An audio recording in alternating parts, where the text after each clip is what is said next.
किस्सा है तकरीबन 3 साल पहले का। वो भयंकर सर्दियों की काली रात थी। दिल्ली जैसे शहर में सर्दियों की रातें अकेले नहीं आती। वो साथ लाती हैं बर्फीली हवाएं, घना कोहरा और कभी कभी कुछ ऐसी अनहोनी हो जाती है जिसकी हम कल्पना भी नहीं कर सकते। उस दिन मेरी कार सर्विसिंग के लिए गई हुई थी। तकरीबन शाम 7 बजे मुझे सफदरजंग एन्क्लेव से मयूर विहार जाना था, अपने एक पुराने दोस्त रोहन के घर डिनर करने। ये अच्छा हुआ कि मेरे पड़ोसी ने मुझे लिफ्ट दे दी। रोहन से सालों बाद मिला था। उसकी बहुत ही खूबसूरत वाइफ और 2 साल की क्यूट सी बेटी, उनसे भी फर्स्ट टाइम मिलकर बहुत अच्छा लगा। ड्रिंक और डिनर करते गप्पे मारते कब 12 बज गए पता ही नहीं चला। बीच बीच में ख्याल आ रहा था, आज मेरे पास कार नहीं है, थोड़ा जल्दी निकल जाना चाहिए। मगर दोस्त से 5 साल बाद मिला था, सो मन नहीं किया। खुद को यही समझाता रहा, किसी न किसी कैब सर्विस से कन्वेयंस अरेंज हो जाएगा, सो जस्ट चिल। फाइनली उसकी प्यारी सी हैप्पी फैमिली को गुड नाइट कहकर मैं नीचे पार्किंग में आ गया और मोबाइल ऐप से कैब बुक करने लगा। 15 मिनट बीत गए। स्ट्रेंजली कोई कैब ही नहीं मिल रही थी। तभी याद आया, ओह, आज तो डेली न्यूज में कैब ड्राइवर्स की स्ट्राइक की खबर थी। ओह शिट, पहले क्यों याद नहीं आया? थोड़ा जल्दी निकल लेता। रोहन को कहूं ड्रॉप करने के लिए? नहीं यार, बहुत देर हो गई है, उसका रूटीन डिस्टर्ब होगा। फाइनली मैंने किस्मत के भरोसे सड़क पर चलना शुरू कर दिया, इस उम्मीद के साथ कि जैसे ऊपर वाले ने आते हुए लिफ्ट अरेंज करवा दी थी, ऐसे ही क्या पता जाते हुए भी कुछ करा दे, कोई लिफ्ट या ऑटो। बाहर इतनी सर्दी थी कि मेरी सांसें भारी हो रही थी। हथेलियां लेदर जैकेट की पॉकेट में भी सुन्न होने लगी थी। बीच बीच में अकड़ी हुई उंगलियों से अलग अलग कैब सर्विसेज, ट्रैवल एजेंट के नंबर डायल कर रहा था, शायद कोई जुगाड़ हो जाए। इससे कोई फायदा तो हुआ नहीं, लेकिन नुकसान जरूर हो गया। इस तन्हा रात का मेरा अकेला साथी, मेरा फोन पूरी तरह डिस्चार्ज होकर डेड हो गया। तो अब ये तय था कि मैं खुद किसी की मदद तक नहीं पहुंच सकता था। वापस जाने के जरिए की खोज में घंटा भर बीत गया था। मैं तकरीबन 3-4 किलोमीटर चल चुका था। सड़क पर जो 1-2 लोग आते जाते दिख रहे थे, वो भी दिखने बंद हो गए थे। अब मेरी धड़कन ये सोचकर बढ़ती जा रही थी कि आगे सड़क पर मुझे अकेले ही चलना होगा। उस कब्रिस्तान को अकेले ही पार करना होगा जहां हजारों जिस्म दफन हैं और शायद रूहें भी। बचपन में बड़े भाई से सुने वो सारे भूतिया किस्से याद आने लगे जो वो मुझे डराने को सुनाया करते थे। तब तो डर नहीं लग रहा था, मगर आज वो किस्से याद आकर मुझे डरा रहे थे। ओह गॉड, प्लीज हेल्प मी। कुछ बड़ा नहीं मांग रहा, बस घर पहुंचने का कोई जुगाड़ करा दो प्लीज। कहते हैं दिल से मांगी हुई दुआएं अक्सर कबूल होती हैं। आमीन कहता हूं, होती हैं, और कई बार डेस्परेशन वाली दुआएं भी कबूल होती हैं।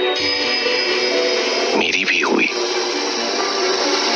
उस ग्रेवयार्ड के शुरू होने से जस्ट पहले एक फिएट मॉडल की पुरानी काली पीली टैक्सी थोड़ा आगे जाकर रुक गई, फिर रिवर्स चलकर मेरे पास आ गई। मेरे ठंडे जिस्म में अचानक एक गर्मी की लहर दौड़ गई। शायद वो उस खुशी की लहर थी जो टैक्सी देखकर मेरे भीतर उठी थी। मैंने टैक्सी के अंदर झांक कर देखा। ड्राइविंग सीट पर एक लंबा चौड़ा दिखने में पंजाबी जैसा ड्राइवर बैठा था। उसने पुराने जमाने की टैक्सी ड्राइवर वाली खाकी यूनिफॉर्म पहनी थी। उम्र कोई 40 के आसपास होगी। सांवला सपाट चेहरा जिसके दाएं गाल पर एक बड़ा सा कट था। सिर पर सफेद बैंडेज बंधी थी, शायद हाल ही में कोई चोट लगी थी।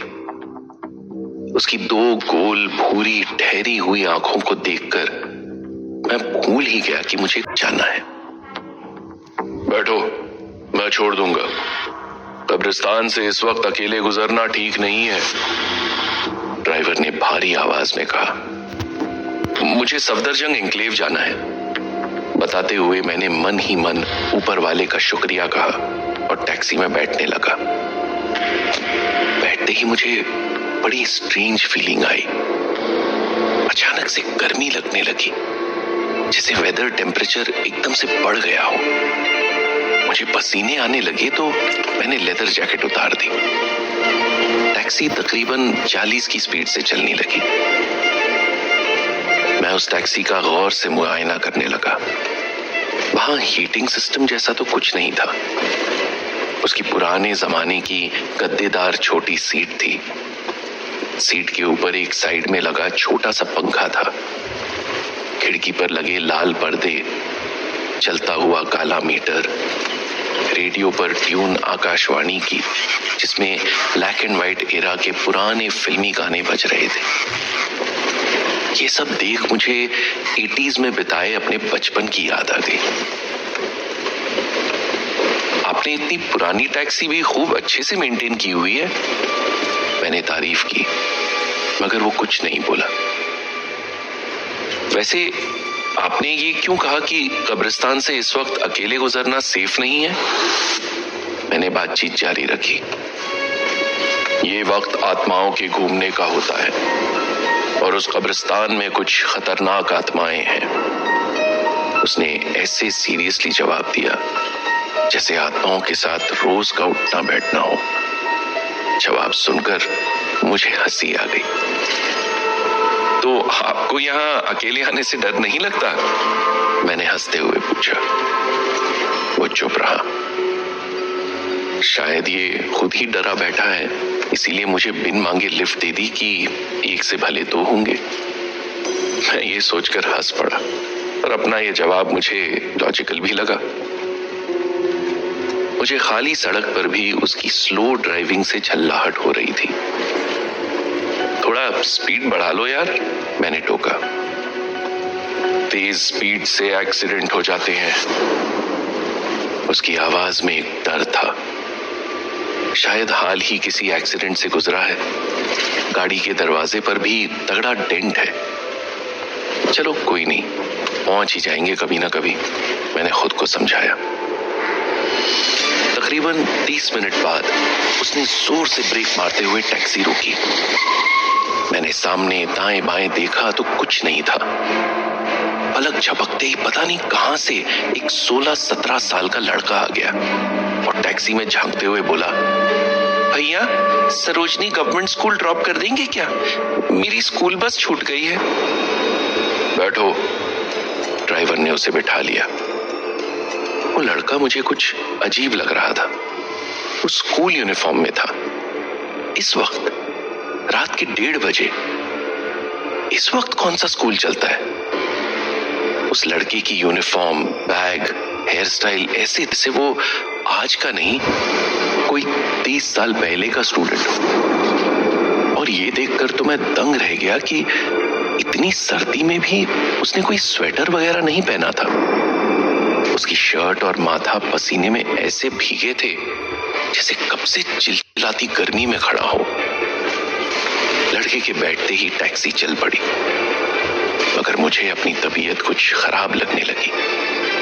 मुझे टैक्सी में बेहद सफोकेशन होने लगा। मैं विंडो ग्लास नीचे करना चाह रहा था, मगर वो जैम था। तभी रेडियो पर गाने के बीच में एक ऐड आया। अरे ये ऐड तो मैं बचपन में सुनता था, ये अब भी आता है क्या? इस पुरानी आउटडेटेड फिएट टैक्सी में पुराने गाने और एडवर्टाइजमेंट सुनते हुए लग रहा था जैसे मैं आज के नहीं बल्कि 30 साल पहले के किसी सफर में बैठा हूं। ऊपर से वो लड़का, मुझे थोड़ा डर लगने लगा था। कुछ ही मिनट में ड्राइवर ने एक पुराने स्कूल के बाहर टैक्सी रोक दी। उस लड़के ने ड्राइवर को 2 रुपए दिए और उतर गया। मैंने देखा लड़का स्कूल की बिल्डिंग की ओर बढ़ा और देखते देखते कोहरे में गायब हो गया। स्कूल के गेट पर ताला था, वहां कोई नहीं था, तो वो लड़का गया तो गया कहां? बस 2 रुपए लिए आपने? मैं हैरान था।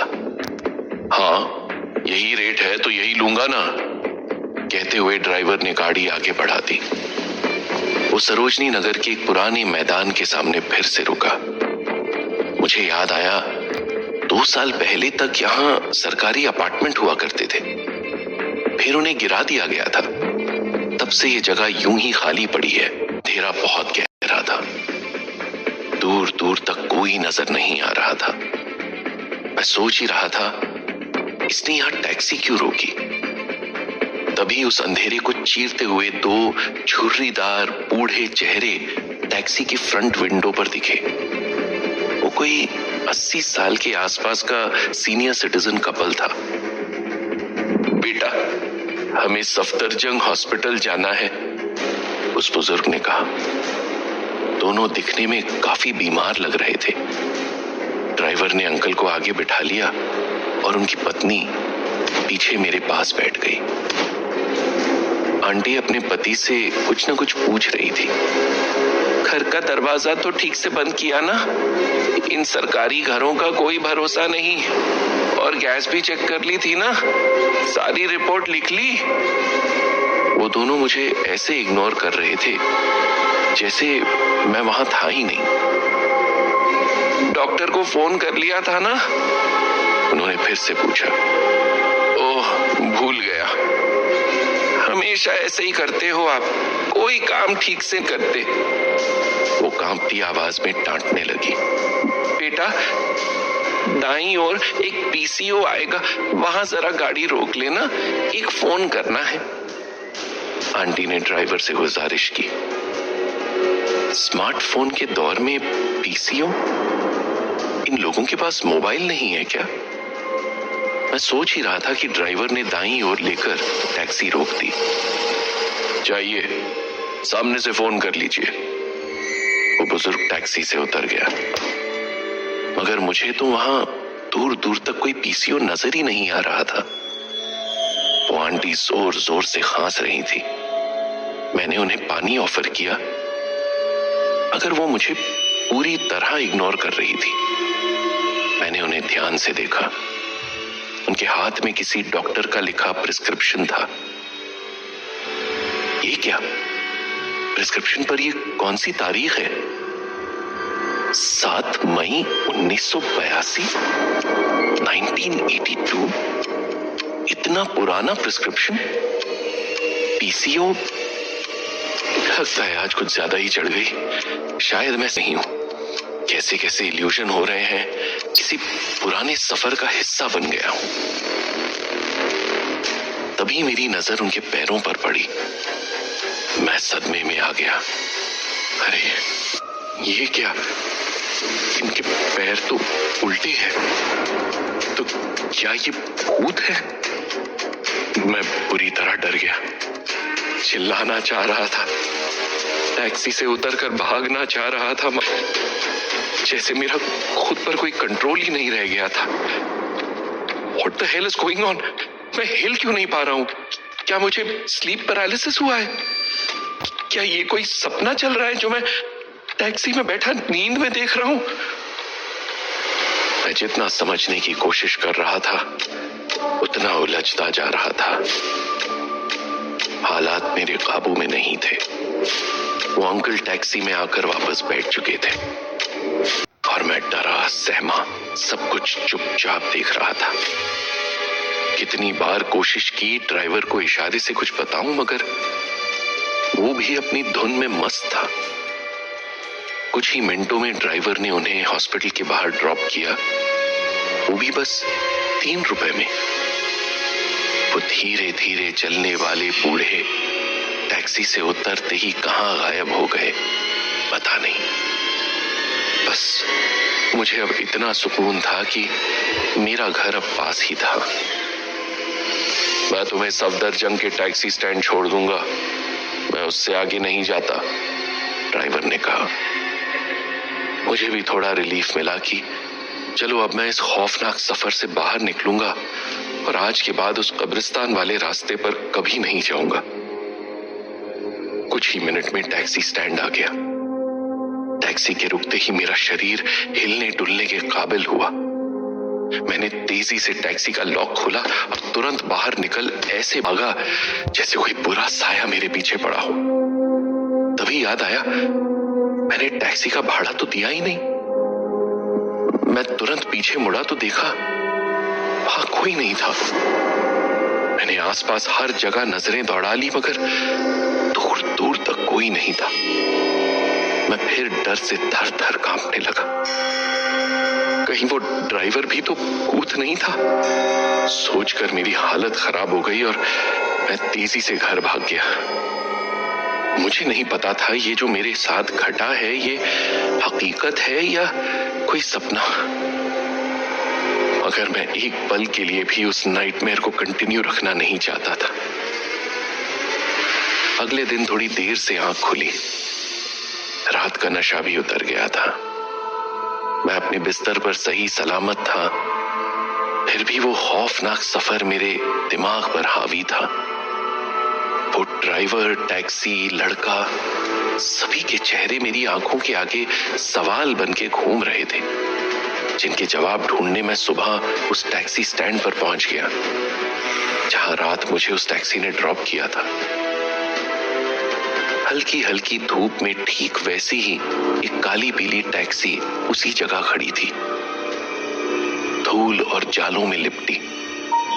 उसके चारों टायर पिचके हुए थे।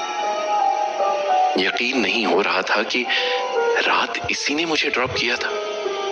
इसीलिए मैंने विंडो ग्लास से धूल हटाकर अंदर झांकने की कोशिश की। डैशबोर्ड पर लगा साईं बाबा का स्टैचू, राइट बैक डोर पर गहरा डेंट, पीछे शीशे पर एक पुरानी और सत्ते पे सत्ता का बड़ा सा स्टिकर। और ये क्या, बैक सीट पर मेरी लेदर जैकेट भी पड़ी थी जिसे मैं घबराहट में टैक्सी में ही छोड़ आया था। डेफिनेटली ये वही टैक्सी थी, मगर हाउ वाज दिस पॉसिबल? बहुत पूछताछ करने पर पता चला कि ये सालों से यहां ऐसे ही खड़ी है। इसके बारे में सिर्फ इस टैक्सी स्टैंड का मालिक ही कुछ बता सकता है। फाइनली मैं टैक्सी स्टैंड के मालिक से मिला। वो 80 साल के एक सरदार जी थे जो थोड़ा झुक कर चल रहे थे। वो बोले, ये टैक्सी 30 साल पहले मंगल सिंह नाम का आदमी चलाया करता था, मगर एक एक्सीडेंट में उसकी मौत हो गई थी, तब से यहीं खड़ी है। वैसे तुम इतनी पूछताछ क्यों कर रहे हो? क्योंकि इस टैक्सी ने रात मुझे यहां ड्रॉप किया था। ये तो हो ही नहीं सकता। जरा हालत देखो इसकी, ना इसमें पेट्रोल है ना इसकी मेंटेनेंस हुई है। वैसे भी ये भूतिया गाड़ी है, इसे जिसने चलाने की कोशिश की उसका कुछ ना कुछ बुरा हो गया, इसलिए इस सालों से ऐसे ही खड़ी है। ये मंगल सिंह दिखता कैसा था? उसके दाएं गाल पर एक बड़ा सा कट था। मेरे सवालों के जवाब अभी भी अधूरे थे। सरदार जी सोच में पड़ गए। पहले तो नहीं था, लेकिन उस एक्सीडेंट में उसका दायां गाल कट गया था। सिर से भी बहुत खून बहा था बेचारा। यानी मंगल सिंह की आत्मा ने सच में मुझे यहां ड्रॉप किया। ये सोचकर ही मेरे पूरे जिस्म में खौफ की सिरहन दौड़ पड़ी। आप मुझे मंगल सिंह के बारे में कुछ और बता सकते हैं? I mean, वो एक्सीडेंट कब हुआ, कैसे हुआ? यही कोई 1982 की बात है। वो कहीं से सरोजनी नगर आ रहा था। टैक्सी में एक स्कूली लड़का और एक बुड्ढा बुड्ढी भी बैठे थे, मगर रास्ते में टैक्सी एक ट्रक से टकरा गई। तीनों सवारियां ऑन द स्पॉट मर गई, मगर मंगल सिंह में थोड़ी सांसें बची रही। मैं उसे अस्पताल मिलने गया था तो मरते हुए बस यही कह रहा था, आज उस लड़के का इम्तिहान था, उस दोनों बुजुर्गों को अस्पताल जाना था। काश ये एक्सीडेंट उन्हें ड्रॉप करने के बाद हुआ होता, और इसी दुख के साथ वो भी चला गया। सरदार जी बोल रहे थे और मैं सोच रहा था, इसीलिए रात को मंगल सिंह उन्हें ड्रॉप कर अपनी अधूरी इच्छा पूरी करता है। मैं तो यूं ही उसके आखिरी सफर का हिस्सा बन गया। मन में ढेरों उलझने लिए मैं वापस घर की ओर लौट रहा था। तभी मुझे अपने पीछे तेज चलती सांसें महसूस हुई। लगा जैसे किसी ने बाएं कंधे पर भारी हाथ रखा हो। कानों में फुसफुसाहट सुनाई दी। तो आज रात भी सफदरजंग एन्क्लेव ही छोड़ू ना।